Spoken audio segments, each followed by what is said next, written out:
Assalamualaikum warahmatullahi wabarakatuh. Alhamdulillahilladzi hadana li hada wa ma kunna linahtadiya laula an hadana Allah. Asyhadu an la ilaha illallah wahdahu la syarika lah wa asyhadu anna Muhammadan abduhu wa rasuluh. Allahumma sholli ala Muhammad wa ala ali sayyidina Muhammad amma ba'du. Tawakkal kehadirat Allah Subhanahu wa taala atas segala nikmat-nikmatnya, sembah alhamdulillah kita sama-sama dalam jadi enak nggak ngebeda ya keluarganya, para sahabatnya, dan semua umatnya setia sama semuanya. Jamaah rahimahullah, mari kita buka kajian ini dengan lafaz basmalah. Assalamualaikum warahmatullahi wabarakatuh. Innal hamdalillah nahmaduhu wa nasta'inuhu wa nastahdihi wa nastaghfiruhu wa natubu ilayh wa na'udzu billahi min shururi anfusina wa sayyiati a'malina may yahdihillahu fala mudilla lahu wa may yudlil fala hadiya lahu. Allahumma shalli wa sallim wa barik ala hadzal nabiyil karim nabiyyina Muhammadin wa ala alihi wa ashabihi wa man sara ala nahjihi la yaumil qiyamah wa ba'd. Bapak-bapak, ibu-ibu jemaah sekalian, marilah sama-sama kita panjatkan puji dan syukur kita kepada Allah Azza wa Jalla atas segala kenikmatan dan karunia yang Allah berikan, sehingga Allah masih berikan kesempatan kepada kita untuk bisa menegakkan salat subuh berjamaah. Dan insya Allah kita lanjutkan dengan kajian kita pada subuh kali ini. Salawat dan salam semoga senantiasa tercurah kepada qudwah hasanah kita, baginda Nabi besar Muhammad sallallahu alaihi wasallam beserta para keluarganya, sahabatnya, dan insya Allah sampai kepada kita dan siapa saja yang istiqomah di dalam hadis ini. Baik, kita luruskan niat kita, semoga apa yang kita kaji benar-benar menjadi ilmu yang bermanfaat. Amin ya rabbal alamin. Kita lanjutkan kajian hadis kita, yakni hadis yang ketiga. Al-hadits tsalis, jadi hadis yang ketiga dari kitab Al-Wafi, ini syarah tentang Arba'in An-Nawawiyah. Judulnya Arkanul Islami wa Da'aimuhu Al-Idham. Jadi rukun-rukun Islam dan tiang-tiangnya yang agung. Judulnya itu. Saya bacakan dulu hadisnya. An Abi Abdurrahman ibni Abdullah ibni Umar ibni Al-Khattab radhiyallahu anhu qala sami'tu Rasulullah sallallahu alaihi wasallam yaqul buniyal Islamu ala khamsin syahadati an la ilaha illallah wa anna Muhammadar Rasulullah wa iqamis salati wa ita'iz zakati wa hajjil baiti wa shaumi ramadhana. Rawahul Bukhari wa Muslim. Hadis ini berasal dari An Abi Abdurrahman, Abu Abdurrahman, yaitu Abdullah ibni Umar ibni Khattab radhiyallahu anhu. Kita bahas dulu sedikit di sini. Ya. Kata dia, sami'tu Rasulullah sallallahu alaihi wasallam yaqul, aku mendengar Rasul sallallahu alaihi wasallam bersabda, buniyal Islamu ala khamsin. Islam itu dibangun di atas 5 dasar. Yang pertama, syahadati an la ilaha illallah wa anna Muhammadar Rasulullah. Pertama adalah kesaksian bahwasanya tidak ada ilah kecuali Allah, wa anna Muhammadar Rasulullah, dan bahwasanya Nabi Muhammad itu adalah Rasulullah, utusannya Allah. Yang kedua, wa iqamis salati, menegakkan salat, wa ita'iz zakati, menunaikan zakat, wa hajjil baiti, dan haji ke Baitullah, wa shaumi ramadhana, dan puasa Ramadan. Hadis ini berasal dari Abu Abdurrahman. Abu Abdurrahman itu siapa? Abdullah ibnu Umar.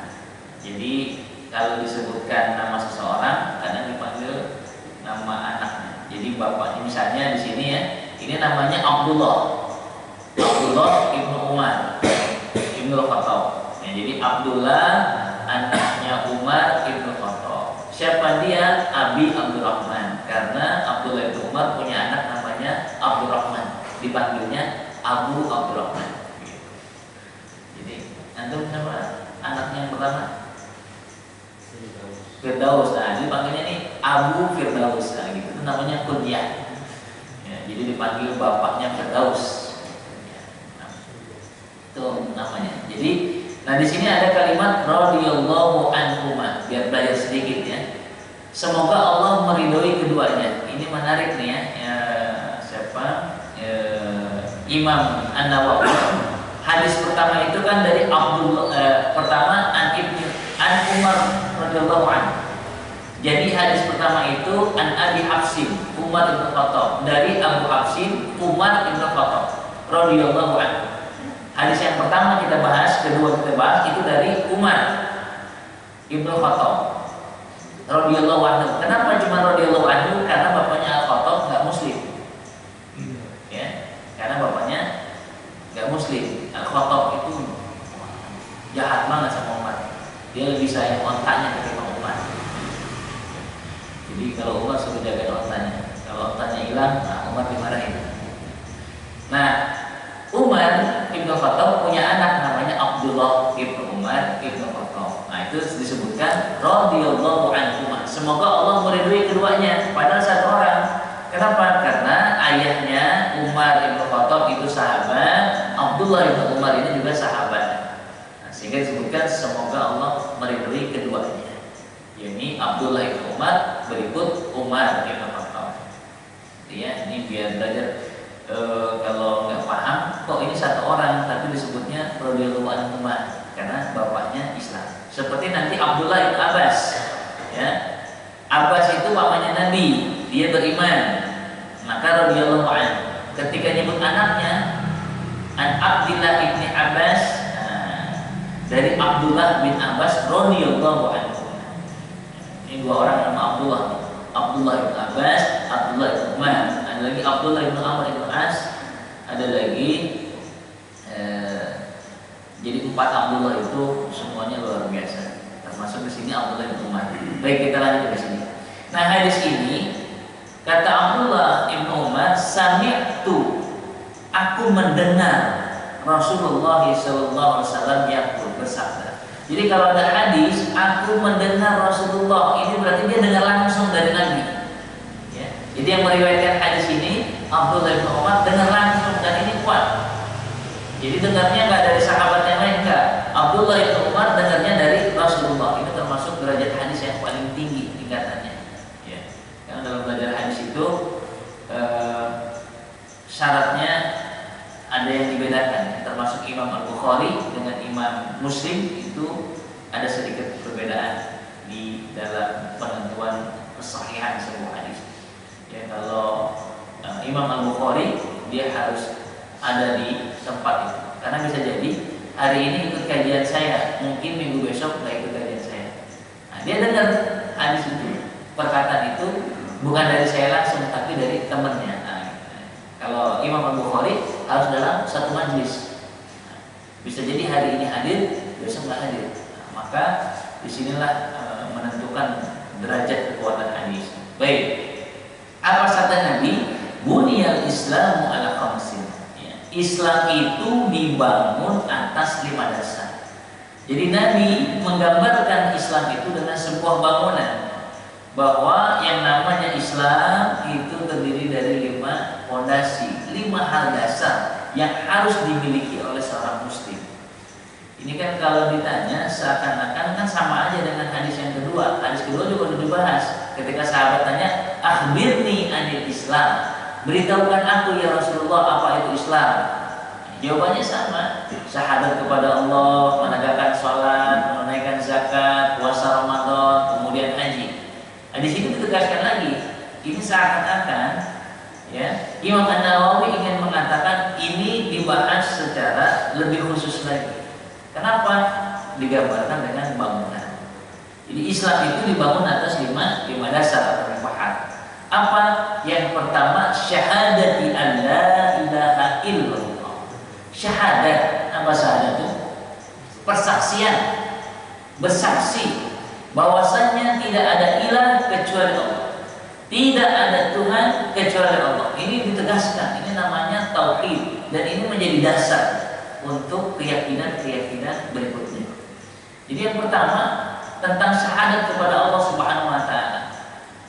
Mengakui tidak ada ilah kecuali Allah, dan inti dari syahadat kepada Allah adalah apa? Mau menyembah Allah. Karena orang kafir pun kalau ditanya siapa yang menciptakan langit dan bumi, dia jawab la yaquluna Allah. Mereka pasti mengatakan Allah, maksudnya Tuhan. Itu namanya kalau dalam ini tauhid rububiyah. Dia yakin yang menciptakan langit dan bumi ini Tuhan, yakin. Tapi dia nggak mau ibadah. Makanya dalam tauhid uluhiyah nggak cukup di situ. Harus orang mengakui tidak ada ilah kecuali Allah, konsekuensinya mau beribadah kepada Allah. Nggak cukup cuma sekedar iya saya tahu yang mengasih rezeki saya Tuhan. Ibu sholat nggak? Ya kalau sholat ntar dulu deh. Nah nggak bisa. Kalau dia yakin bahwa tidak ada Tuhan kecuali Allah, artinya apa? Mau diperintah oleh Allah. Dalam hal ini syahadat kepada Allah apa? Mau menyembah Allah Subhanahu wa taala wahdah, semata, la syarikalah, enggak ada sekutu. Ini makna tauhid dulu. Berikutnya apa? Wa anna Muhammadar Rasulullah, dan bahwasanya persaksian Muhammad itu, Nabi Muhammad itu siapa? Rasulullah, utusannya Allah. Kalau utusan itu dutanya Allah.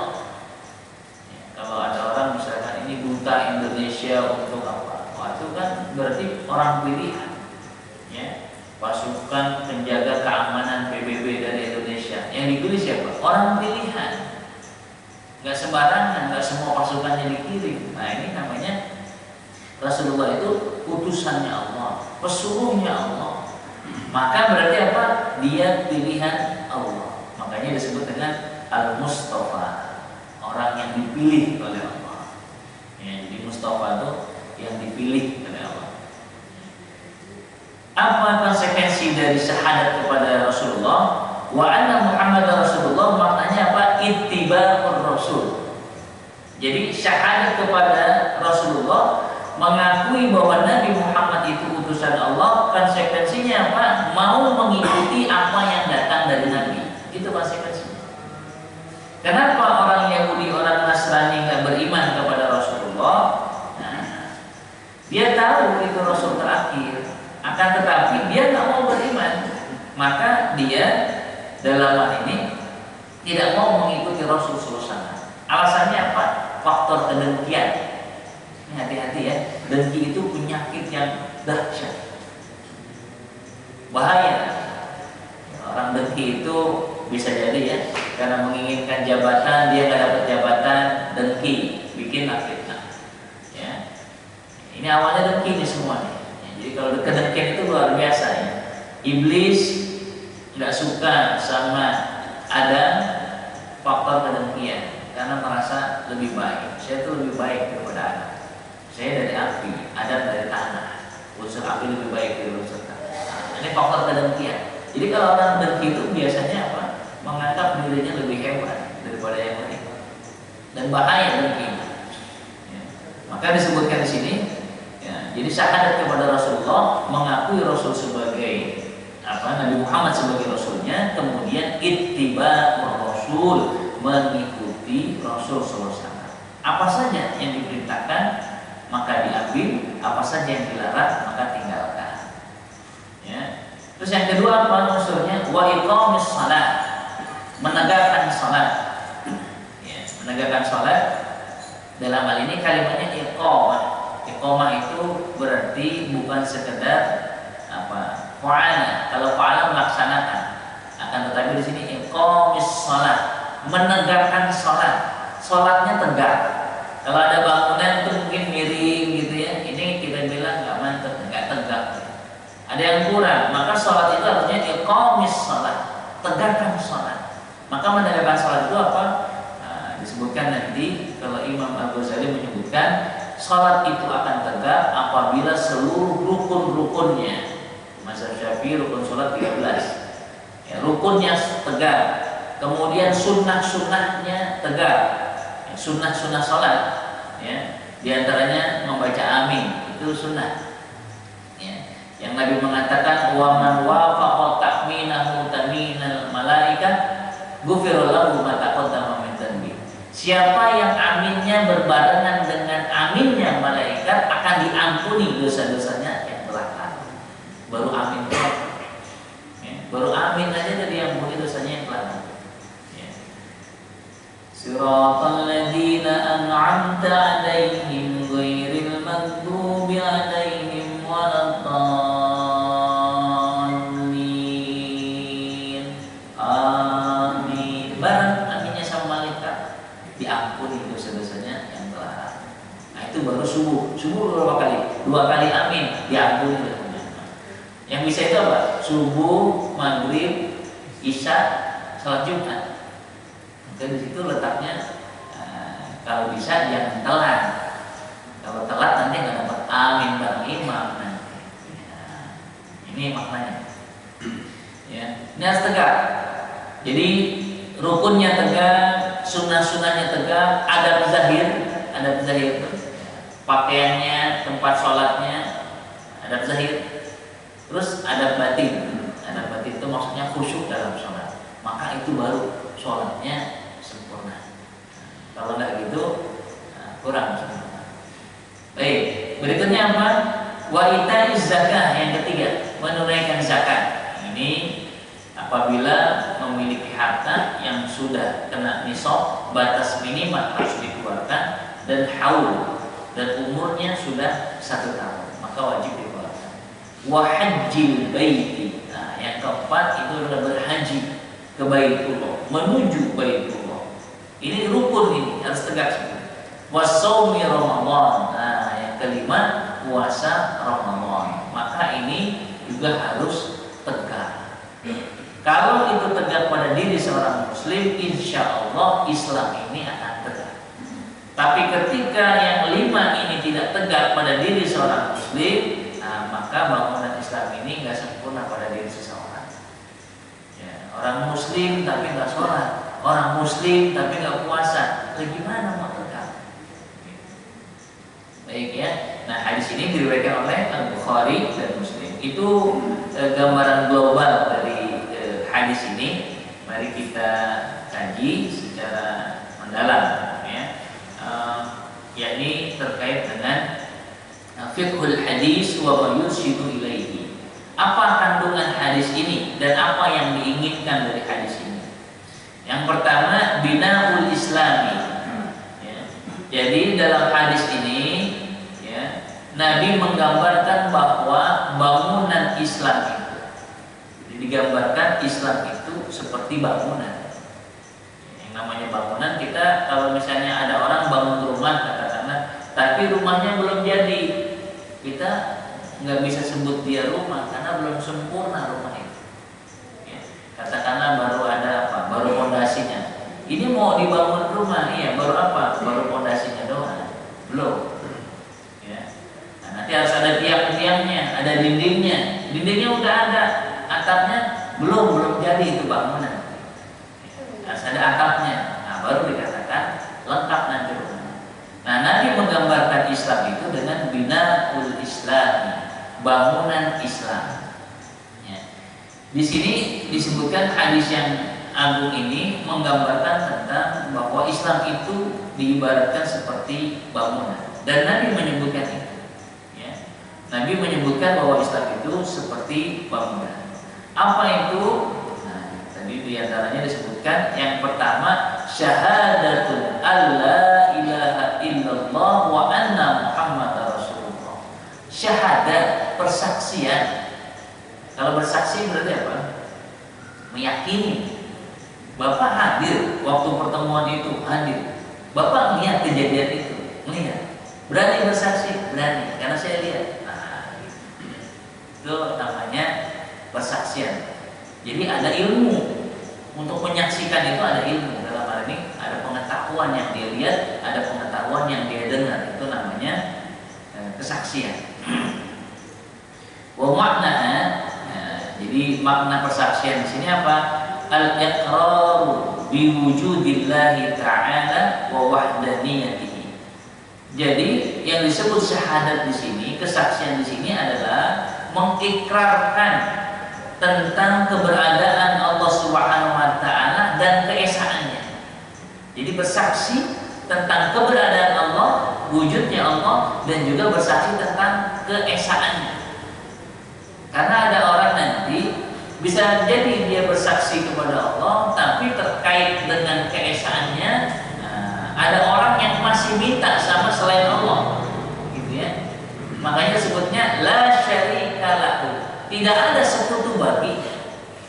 Ya, kalau emang yakin, kan Nabi ajarkannya kepada Abdullah bin Abbas, idza sa'alta fas'alillah wa idza sta'anta fasta'in billah. Kalau kau minta, mintanya hanya kepada Allah. Tapi giliran lagi ada masalah, mintanya enggak kepada Allah, minta kepada Allah, minta sama yang lain juga. Nah, ini namanya persaksiannya tidak tulus semata-mata karena Allah. Dia masih minta. Ya. Ketika ditanya dompetnya mana hilang, kita dulu saya tanya dulu sama orang pintar di mana hilangnya. Oh, ini masalah. Jadi dia tidak mengesahkan Allah. Ya. Kalau mengesahkan Allah, ya, mengakui keesaan Allah, bahwa yang menciptakan langit dan bumi Allah, Allah dengan segala maha kekuasaannya, Allah dengan segala keagungannya, tidak memiliki sedikit pun sifat kekurangan. Ini Masya Allah. Makanya kalau orang makrifat kepada Allah, mengenal Allah, pasti imannya mantap, pasti. Ya. Kalau nggak makrifat kepada Allah, ya imannya kecil, sedikit. Ya, ketika ada goncangan, dia lupa bahwa Allah itu yang maha segalanya, yang ngasih rezeki kan Allah. Amman hadzal ladzi yarzuquhu in amsaka rizqah. Maka siapakah yang mengasih rezeki kepada kalian jika Allah telah menahannya? Jadi kalau lagi ditahan rezekinya, ya minta sama Allah, ya Allah, Anta Razzaq, Engkau yang maha memberikan rezeki, farzuqna, anugerahkanlah kami rezeki ya Allah. Bahkan tiap hari ya, Nabi mengajarkan tuh, nanti dalam zikir dan doa setelah salam, diantaranya Nabi berdoa, Allahumma inna nas'aluka ilman nafi'an wa rizqan tayyiban wa amalan mutaqabbalan. Itu Nabi itu mengajarkan. Di zikir, kajian fikih dulu pernah ya kajian zikir dan doa setelah salam. Makanya habis sholat jangan langsung kabur, zikir dulu, doa dulu lama. Ini kan kajian aja jadi cepatnya, nggak bisa dipikir. Ya. Itu diajarkan. Bahkan nanti ada zikir-zikir dan doa setelah salam itu sebelum kakinya dilipat. Gitu. Ada disebutkan. Ya. Jadi baca la ilaha illallah wahdahu la syarika lah, lahul mulku wa lahul hamdu wa huwa ala kulli syai'in qadir. Nah kalau pas subuh sama maghrib agak beda sedikit. La ilaha illallah wahdahu la syarika lah, lahul mulku wa lahul hamdu biyadihil khair yuhyi wa yumiit wa huwa ala kulli syai'in qadir. Ada zikirnya khusus tuh, maghrib sama subuh itu khusus spesial. Ya. Ada spesial. Kalau yang lainnya biasa. Dibaca 10 kali disebutkan sama Nabi sebelum dia melipat kakinya. Belum dilipat kakinya. Kan tadinya tahiyat akhir kan? Duduk tawaduk gini kan? Assalamualaikum warahmatullah, assalamualaikum warahmatullah. Nah sebelum dilipat itu dia zikir dulu itu 10 kali. Udah selesai 10 kali baru boleh dilipat kaki. Nah gitu. Jadi jangan langsung main silat. Nah ini kalau ada ilmu, apalagi habis sholat salam langsung kabur. Wah ini lagi barang lagi. Ya diam dulu dia. Bahkan nanti ketika baca Allahumma ajirni minan nar, Allahumma ajirni minan nar 7 kali itu disebutkan sebelum dia bicara sama temannya. Artinya sebelum ngobrol dulu dia masih zikirnya tadi. Ya. Itu dalam kajian fikih sunnah berlalu lama itu. Jadi tentang zikir dan doa setelah salat banyak zikirnya. Makanya kalau orang zikirnya banyak, insya Allah tenang. Karena memang yang buat tenang itu ya zikir. Kan susah tuh, tadi susah. Ingat sama Allah. Ketika sama Allah, tenang kan? Wallahu ala kulli syai'in qadir. Allah Maha berkuasa atas segala sesuatu, Maha berkuasa. Ya. Itu nanti ya banyaklah zikirnya. Boleh nanti satu-satu kalau mau diulang lagi zikir dan doa setelah salam. Baik ya, jadi itu ikrar ya, pengikraran bahwasanya tentang keberadaan Allah termasuk wahdaniyah. Jadi tentang wahdaniyahnya Allah Subhanahu wa taala. Ya. Terus kemudian berikutnya apa? Wa anna Muhammad Rasulullah wa tasdiqu bi nubuwwati Muhammadin sallallahu alaihi wasallam wa risalatihi. Yakni syahadat kepada Nabi maksudnya adalah membenarkan tentang nubuahnya Nabi Muhammad, mengakui bahwa Nabi Muhammad itu adalah memang utusan Allah dan risalah yang dibawakan Islam itu. Jadi kalau ada orang tidak mau mengakui Nabi Muhammad, orang tidak mau mengakui risalah yang dibawa oleh Nabi Muhammad, nah dia bukan Muslim. Ya. Atau ada orang mengakui ada Nabi setelah Nabi Muhammad, dia bukan Muslim. Ahmadiyah Muslim bukan? Bukan, karena dia ngakuin ada Nabi setelah Nabi Muhammad. Gitu. Jelas Ahmadiyah bukan Muslim. Mau dia sholat, dia ngaji, dia puasa, dia nggak bisa. Asalnya salah. Gitu. Ya. Makanya disebutkan syahadatu alla ilaha illallah wa anna Muhammad Rasulullah, ini jadi pintu gerbang dasarnya. Kalau dia nggak mengakui ini, amal-amal yang lainnya putus, hilang. Orang Nasrani, orang Yahudi nyumbang tiap hari ngasih ke masjid, diterima nggak amalnya? Ya nggak diterima. Dia berbuat baik sama orang, diterima nggak amalnya? Ya nggak diterima, nggak ada pahalanya. Kenapa? Karena nggak asyhadu an la ilaha illallah wa asyhadu anna Muhammad Rasulullah. Orang Ahmadiyah sholat, orang Ahmadiyah puasa, diterima nggak? Ya nggak diterima karena dia ngakuin ada Nabi setelah Nabi Muhammad. Gitu, sama. Jadi bahaya karena mereka mengakui Mirza Ghulam Ahmad sebagai nabi setelah Nabi Muhammad. Dan kita kan mengatakan la nabiyya ba'dahu, tidak ada nabi setelahnya. Khataman nabiyyin, nabi terakhir. Orang Depok ngaku nabi, namanya Mosadek. Ahmad Mosadek ngaku jadi nabi. Nabi pengurus PBS, itu lagi mana sih? Nabi itu pilihan Allah, udah nggak ada nabi lagi setelah Muhammad. Ini, jadi jelas tuh, karena syahadat itu menentukan bangunan yang lainnya. Kalau syahadatnya salah ya sudah, meskipun dia beramal, meskipun dia baik. Kalau orang kafir melakukan kebaikan, kebaikannya hanya sampai dunia. Cukup dia dikenal, cukup dia diupload, cukup dia mendapatkan ucapan terima kasih, pahalanya nggak ada. Karena dia mengingkari Allah, mengingkari Rasulullah. Ya. Itu jelas ya. Bahkan dalam sebuah hadis disebutkan, ya. Sebelum kesana ya. Wa hadza ruknu wa kal asasi binisbati li baqiyatil arkan. Masyaallah ya. Jadi rukun ini, rukun yang pertama, syahadat kepada Allah dan syahadat kepada Rasulnya, ini merupakan dasar dari rukun-rukun Islam yang lainnya. Gitu. Ya, kan tadi bangunannya ada 5. Yang pertama itu syahadat. Nah, syahadat ini menentukan bangunan-bangunan lainnya. Ya. Jadi kalau syahadatnya benar, nah ini akan tegak nantinya. Sholatnya tegak, puasanya jalan, zakatnya jalan, hajinya ditunaikan. Kenapa? Syahadatu an la ilaha illallah. Ini jadi menjadi dasar. Makanya kalau sudah syahadat kepada Allah, kepada Rasulnya, makanya yang perlu dipahami nanti ya, ini dalam syahadat ada kajian akidah hari ini. Ya, kajian akidah. Jadi kalau makanya yang perlu diajarkan pertama itu sebenarnya babnya bab akidah. Kalau udah akidah, masya Allah, ya, keyakinan. Meskipun didebat sama orang nggak bisa, yakin saya. Kan kalau ditanya misalnya ya, ada orang katakanlah meledek, itu ngapain orang Islam pakai idul kurban, sapi dibeli, kambing dibeli, dipotong gitu, kejem banget. Nah, kalau kita pakai dalil logika bisa kita jawab, tapi kita cuma mengatakan itu perintah dari Allah. Kalau perintah dari Allah selesai sudah. Jadi jawabannya sederhana, nggak usah repot-repot. Kenapa sih mau kayak gitu? Allah perintahkan kepada saya begitu. Maka saya sebagai hambanya taat kepada Allah, ngikutin Rasulullah. Beres sudah. Yakin. Nah, itu ngapain orang Islam waktu pergi haji segala ribut, jutaan orang kumpul di situ.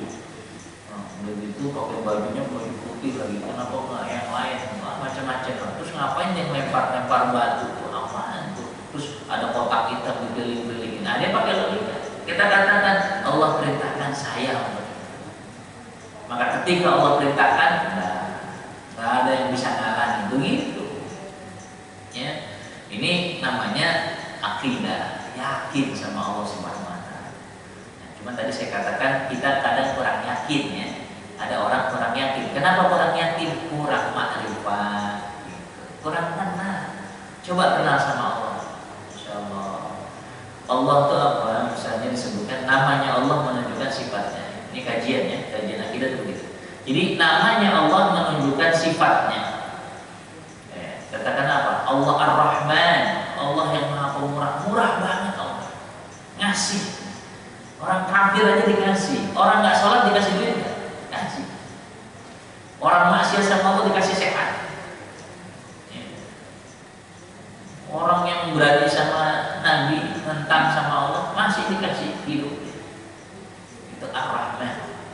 Bahkan ya, semut, binatang yang lainnya Allah kasih. Pertanyaannya kan siapa yang ngasih makan? Ikan yang di laut yang sering bapak ibu makan itu ada yang ngasih makan nggak di laut? Siapa yang ngasih makan? Ini baru miara ikan 2 meter kali 2 meter aja udah ngeluh nih peletnya mahal. Ini ikan di laut pak, siapa yang ngasih makan coba? Nah, makanya kalau begitu akhirnya Rabbana ma khalaqtaha batila. Rob kami nggak ada yang sia-sia, masya Allah. Itu makanya diantaranya nanti ya untuk bisa sampai makrifat kepada Allah diantaranya tafakkur. Coba mikir, dipakai akalnya buat mikir. Akhirnya merenung, tadabbur ayat-ayat Al-Quran, tafakkur terhadap kejadian di alam. Akhirnya baru mengakui kebesaran dan maha kuasanya Allah Subhanahu Wa Taala. Begitu, mengakui kelemahan diri. Kalau begitu, ya ini namanya bab tauhid begitu.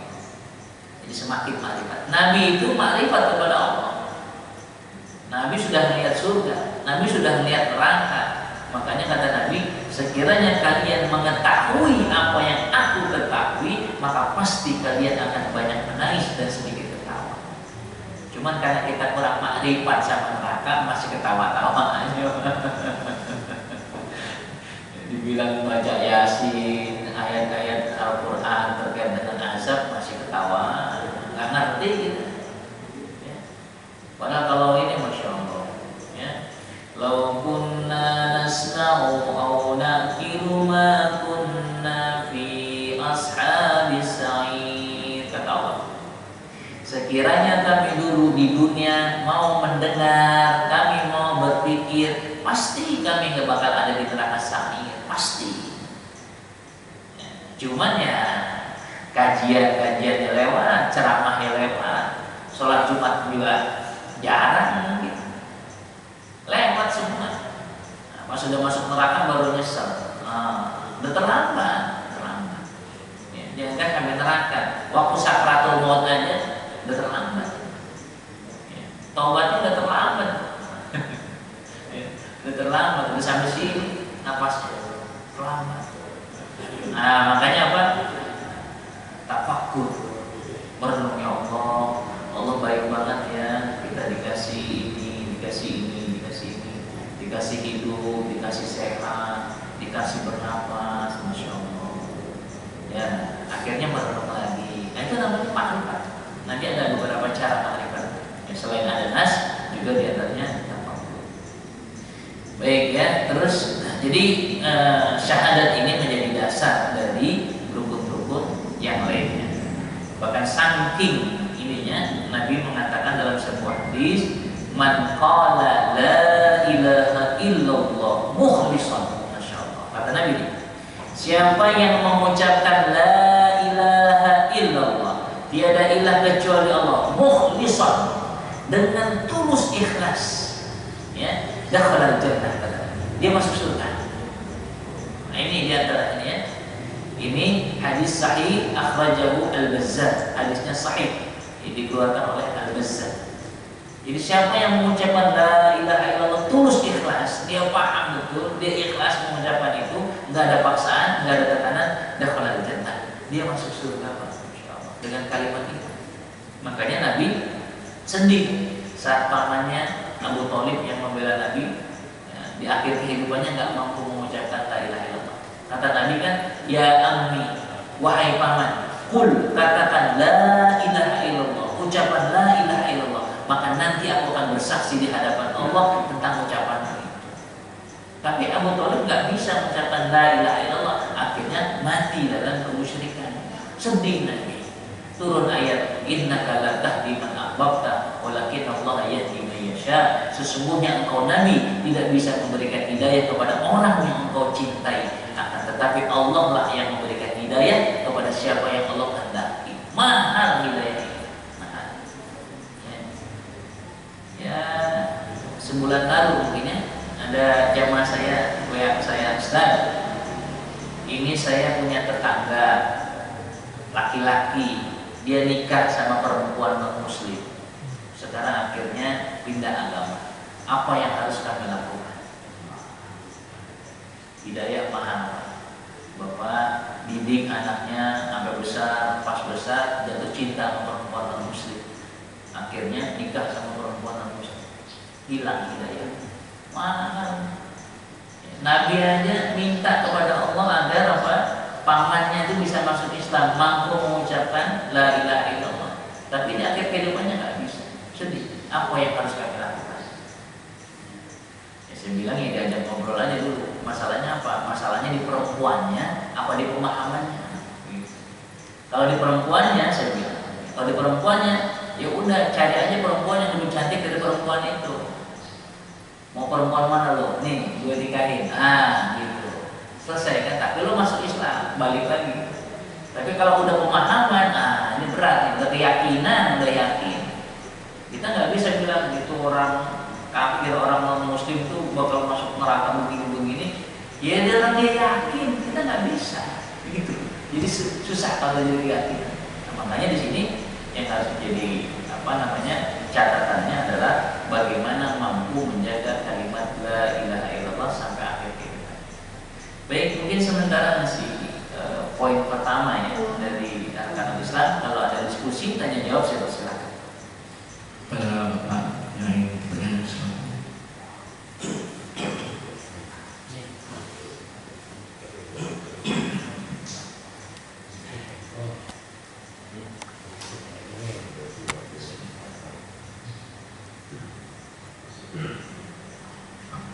Assalamualaikum warahmatullahi wabarakatuh. Saya mencoba mempersingkat saja. Yang pertama dikatakan Ustaz bahwa kalau menyebut nama itu ada hadisnya ya, dua-duanya sehingga kedua itu mendapat pahala. Mungkin seperti contohnya Sam bin Ibnu Abdul Latif, Sam bin Abdul Latif, atau Sam bin Abdul Latif. Tapi seandainya orang tua saya anggap namanya Martin karena dia orang Kristen misalnya, atau Markus. Apakah saya bisa, misalnya saya meninggal, Sam Ibnu Martin? Ya itu pertanyaan. Atau saya haji, Sam bin Martin atau bin Markus. Itu yang pertama. Maka tetap malaikat orang tua saya selaku ayah saya, contohnya. Kemudian yang kedua saya mencoba tadi saya mengenai masalah zikir dan doa itu. Saya mencoba begini Ustaz, doa itu kalau kita lihat ada bermacam-macam tata cara berdoa ya, yang kita lihat sehari-hari itu para jamaah. Jadi ada orang berdoa itu tanpa mengangkat tangan ya berdoa. Kemudian ada orang berdoa itu mengangkat tangannya tetapi hanya ya masih di pahanya lah atau di mana. Kemudian yang ketiga ada orang yang berdoa itu mengangkat tangan tapi tangannya itu ada jarak ya, maksudnya tidak rapat. Kemudian ada yang keempat ini ada yang berdoa rapat kemudian mengangkat tangannya. Nah, maksud saya gini, yang dicontohkan yang lebih banyak lagi itu yang mana? Ya, yang kan selama ini mencoba mengikuti contoh-contoh. Kemudian yang ketiga ini mengenai bangunan. Saya tertarik mengenai bangunan, bahwa rukun Islam ini bangunan. Kemudian yang kedua, bangunan juga itu dijelaskan di surat As-Saff. Ya, bagaimana bunyan marsus. Ya, bagaimana seorang beriman itu harus tersusun rapi seperti bangunan. Nah, ini banyak bangunan-bangunan yang dicontohkan atau diartikan dalam Al-Quran. Kenapa Allah selalu mengambil contoh bangunan ini? Ya, baik di hadis maupun di banyak di ayat-ayat Al-Quran itu sendiri. Saya kira itu ada kepada saya di Ustaz. Assalamualaikum warahmatullahi wabarakatuh. Waalaikumsalam.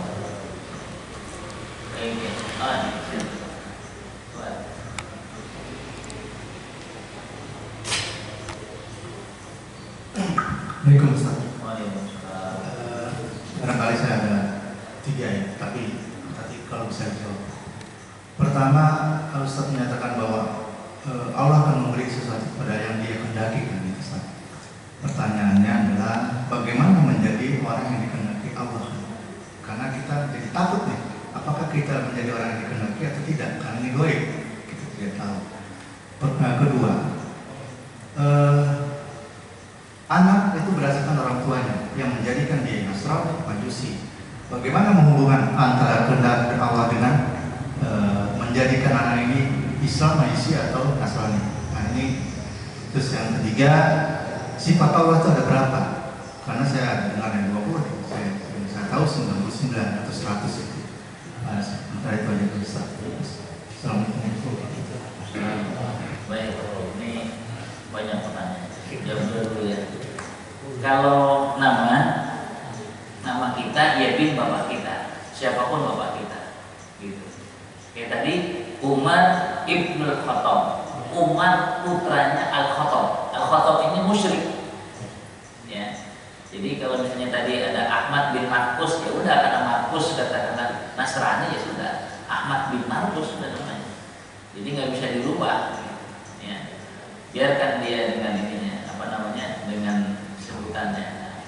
Jadi itu makanya kadang suka pakai nama kunyah, dipanggil nama anaknya. Ya, misalkan tadi Firdaus, ya udah dipanggil Abu Firdaus. Gitu. Ya, jadi kalau nama orang tua itu akan selalu melekat. Makanya disinilah pentingnya menjaga nasab, keturunan itu perlu dijaga. Itu ya. Terus kemudian tentang berdoa. Yang saya pahami, Nabi berdoa dalam 3 posisi. Yang pertama mengangkat tangan seperti ini. Mau rapat mau nggak rapat ya sudah disebutkan. Pokoknya Nabi mengangkat tangan. Ya, ada juga yang kedua mengangkat tangan seperti ini. Ini saat perang Badar disebutkan. Jadi sampai digambarkan ketiaknya itu terlihat. Ya, itu terkait. Terus yang ketiga mengangkat tangannya seperti ini. Biasanya saat khutbah. Allahumma ighfir lil muslimin wal muslimat wal mu'minina wal mu'minat. Cuma nih kalau pas dengan kampanye 0102 Ustaz 01 bukan itu ya. Nah ini itu disebutkan ya. Selebihnya enggak. Nah apakah angkat tangan? Nah ini ada hadis itu di bab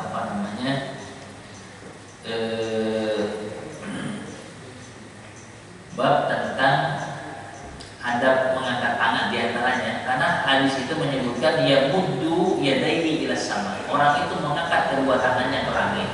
Nah disebutkan dalam sebuah hadis ya Allah itu malu. Innallaha hayyun karimun. Allah itu maha pemalu, Allah itu maha pemurah. Apabila ada seorang hamba telah mengangkat tangannya, maka mengembalikannya dalam keadaan kosong, itu Allah malu. Maknanya apa? Pasti dikabulkan. Ya udah, angkat tangan, nggak dikabulkan, enggak. Ya, diangkat tangan. Ya. Ibaratnya gini, Allah maha pemalu. Jadi kalau ada seorang hamba sudah mengangkat kedua tangannya, Allah mengembalikannya dalam keadaan sifron, dalam keadaan kosong, malu. Ya, ibarat kita udah bilang, bos, masa udah dipanggil bos karena dikasih duit? Ya nggak, bos, gitu. Nah, bilang ini bos buat bensin, ini cepet, nah, gitu kan? Bos buat bensin. Ya katanya bos cepet nggak bisa lah, gitu. Malu gengsi dia kasih duit. Nah Allah tuh maha pemalu. Ya, kalau ada seorang hamba sudah angkat tangan tapi tidak dikabulkan doanya.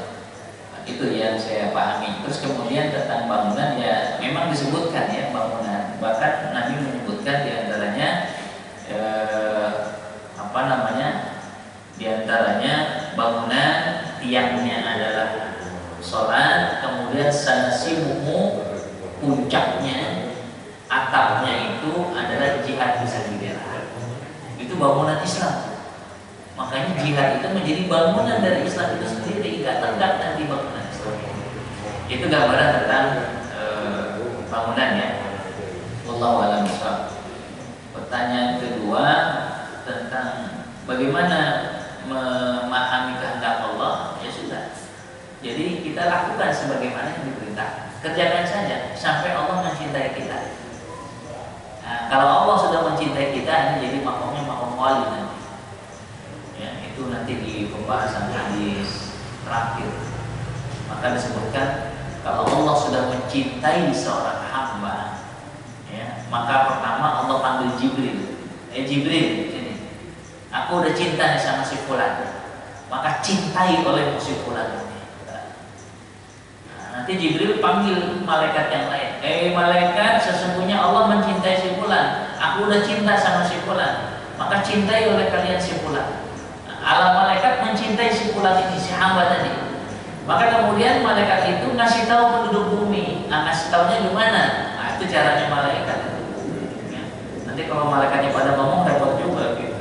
Balji, itu Allah udah cinta sama si fulan, cinta bingung nih siapa yang ngomong nanti. Nah, timbul kecintaan. Jadi para malaikat akan mengasih tahu penduduk bumi, hai penduduk bumi, Allah sudah cinta sama si fulan. Jibril sudah cinta sama si fulan. Kami para malaikat sudah cinta sama si fulan. Oleh karena itu cintai oleh si fulan itu. Maka semua penduduk bumi itu cinta sama si fulan. Itu siapa? Ya Allah malam banyak wali Allah ya. Kalau ditanyakan Habib Rizik pulang tuh, masya Allah ya. Itu yang menyambut dari mana aja Pak. Nggak ada yang ngasih duit, kok mau ya. Ya kalau Allah udah cinta, digerakin sama Allah. Nggak boleh lewat ini, bisnya ditutup ya, udah jalan kaki itu dari Ciamis kan. Kalau Allah sudah menggerakkan, kan Allah tadi punya kehendak. Oke, kalian tahan gak bisa. Allah kan tahan, jalan gitu. Kalau di Madura lain lagi gitu. 42 bus berangkat, ditanya gimana nanti? Wah, Pak boleh Pak, kami gak boleh angkut kalian, nanti izin kami akan dicabut. Ya sudah, kalau kau gak boleh angkat, sekalian aja bismu kami bakar. Oh jangan gitu Pak, udah berangkat akhirnya Pak. Itu saya tahu cerita itu waktu saya di Gontor, ada wali santri, kemudian orang Madura dia cerita. Kamu bapak tahu ceritanya? Ya, bis kami pada berangkat ke Jakarta, ya nggak tahu saya bilang. Ya ceritanya begitu Pak. Gitu. Kami mau pergi nggak boleh katanya. Terus ya udah katanya alasannya ya udah daripada itu ya mobil sampai tak kami bakar. Udah. Jadi kan nggak Allah kan begitu. Ya kita berusaha agar dicintai oleh Allah. Nah kalau Allah sudah cinta sama kita, masya Allah, masya Allah. Ini udah paling tinggi, ya. Udah paling tinggi kalau sudah mendapatkan cinta Allah, akan mudah segalanya. Ya, itu pasti akan Allah berikan pertolongan. kemudian ya, betul ya bahwa dalam sebuah hadis ya disebutkan kullu mauludin yuladu ala fitrah, ya, setiap bayi yang dilahirkan, anak yang dilahirkan dalam keadaan fitrah, maksudnya itu muslim. Ya, muslim, fitrah itu bukan suci, muslim. Jadi setiap bayi yang dilahirkan itu muslim. Jadi kalau ada anak non muslim baru lahir meninggal, masuk surga nggak? Masuk surga dia. Ya, sampai sebelum balik, karena belum nyampe akalnya. Ada anak non muslim 1 tahun hidup terus kemudian meninggal, masuk surga nggak? Masuk surga dia. Ya, karena dia belum tahu. Ya.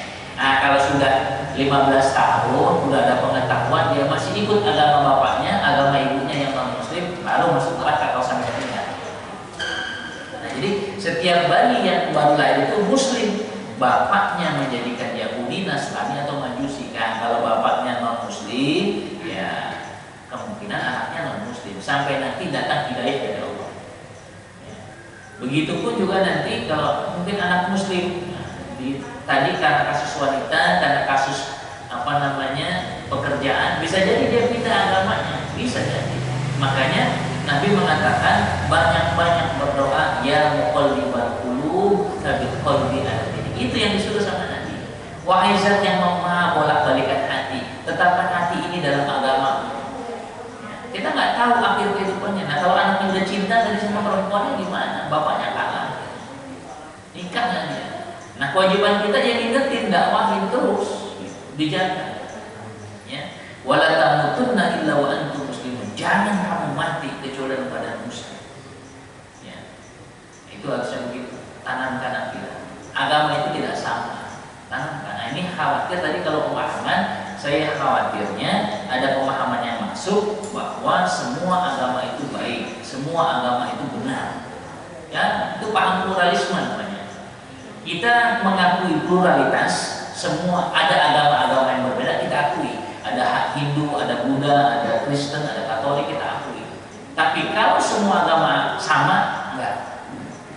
Karena inna dina 'indallahi Islam. Sesungguhnya agama yang diterima di sisi Allah hanya Islam. Ya, di Ali Imran 85, wa may yattaqi ghairal islami dinan falan yuqbal minhu. Siapa yang mencari agama selain Islam tidak akan diterima persembahan sekali-kali. Ya, itu kalimatnya la, tidak akan pernah diterima. Tadi orang Nasrani kasih infak ke masjid, dia sedekah sama orang lain, diterima enggak? Diterima. Kenapa? Syahadatnya sama, belum jadi member. Nah, gitu. Jadi kalau udah jadi member, baru membernya apa? Asyhadu an la ilaha illallah wa asyhadu anna muhammadar rasulullah. Baru udah jadi member. Kalau itu nggak jadi member. Ya. Terus kemudian sifat Allah itu berapa? Nah, kalau ditanya sebenarnya sifat Allah itu tidak terbatas. Hanya manusia itu bisa mengukur dengan 20 sifat. Ini kata Kiai Haji Ibrahim. Jadi dia luar 20 sifat gak mampu akal manusia. Terus kemudian kalau yang 99 itu apa? 99 itu disebut dengan Al-Asmaul Husna. Ya, Al-Asmaul Husna. Dan nama Allah menunjukkan sifatnya. Allah Ar-Rahim, Maha Penyayang. Namanya, sifatnya Ar-Rahim. Kalau manusia belum tentu, mohon maaf, namanya Hasan. Hasan itu artinya baik, tapi kelakuannya enggak Hasan. Mohon maaf ya. Mohon maaf Pak Hasan ya, Pak Hasan ya. Ada lagi misalnya, namanya Thayyib. Thayyib itu wangi, ya, wangi, baik, ya karena baik itu wangi. Tapi kelakuannya ya kayak Bang Thayyib, 3 bulan udah pulang-pulang. Kalau manusia begitu, namanya belum tentu menunjukkan sifatnya. Kalau Allah, namanya sekaligus menunjukkan sifatnya. Allah itu Al-Jabbar, Maha memaksa. Jadi kematian itu dipaksa sama Allah. Boleh tentukan ajalnya itu, tanggal sekian, jam sekian, detik sekian, menit sekian, mati. Nggak pakai ini lagi. Allah maksa. Saya jadi laki-laki dipaksa sama Allah. Ibu jadi perempuan dipaksa sama Allah. Kalau pada ibu-ibu enakan jadi laki-laki ya gagah, keren gitu. semuanya anggun, cantik, nggak bisa dipaksa sama Allah. Namanya al-jabbar. Sukunya dipaksa, bapak dari Sulawesi dipaksa jadi Sulawesi. Saya dipaksa jadi orang Jawa. Kalau ditanya saya maunya mah keturunan Habib, tapi dipaksa. Nah, yang dipaksa nggak dihukum sama Allah. Jadi nggak ditanya nanti di akhirat, kenapa kau orang Jawa, kenapa kau orang Sumatera, kenapa nggak ditanya, kenapa laki-laki nggak ditanya. Yang ditanya kenapa nggak sholat, kenapa nggak sholat Jumat, kenapa nggak puasa, itu ditanya. Gitu ya. Jadi tentang sifat Allah, dan ini kalau dipahami, makanya dalam kajian tauhid itu masya Allah, ketika kita memahami nama-nama Allah yang terbaik, di situ muncul sifat-sifat Allah, akan muncul keyakinan. Ya, muncul keyakinan. Kalau yakin Allah itu Ar-Razzaq, ya mintanya sama Ar-Razzaq, jangan sama yang lain. Jangan minta sama bosnya, belum tentu. Minta sama Allah. Nah, nanti semua itu makanya tadi saya bilang kalau ma'rifatnya dalam, masya Allah. Makanya orang yang akidahnya bagus karena ma'rifatnya bagus. Kalau ma'rifatnya bagus, insya Allah hidupnya tenang karena selalu bersandar kepada Allah Subhanahu Wa Taala. Wallahu a'lam. Cukup ya. Mungkin ini yang bisa saya sampaikan. Para pembina mohon maaf. Assalamualaikum warahmatullahi wabarakatuh. Kemudian